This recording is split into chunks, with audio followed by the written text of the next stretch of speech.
Merhaba arkadaşlar. Bugün sizlerle filmlerde, aksiyon filmlerinde, sonra da bir de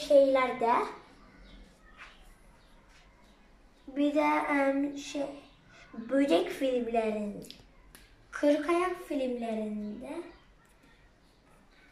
ayak filmlerinde kullanılan ses efektlerine bakacağız ve şimdi ilk olarak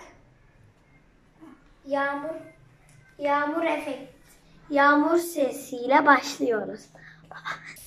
İşte yani böyle bir ses efekti. Yani işte böyle bir ses efekti.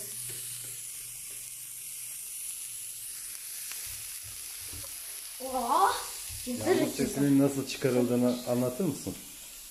Yağmur sesi elde etmek için ne yapıyoruz? Yağmur sesi elde etmek için az önce sucuk pişirdik.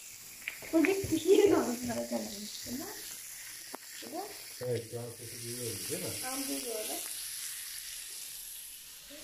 Şimdi o 40 ayak filmlerindeki...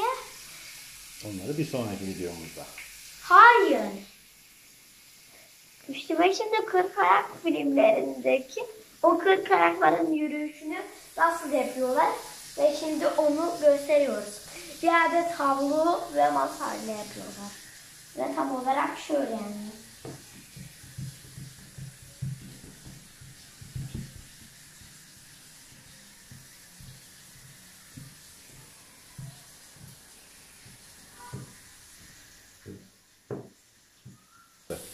Arkadaşlar görüşürüz.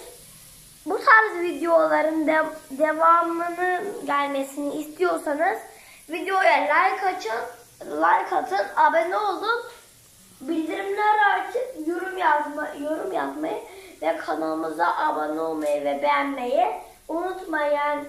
Görüşürüz.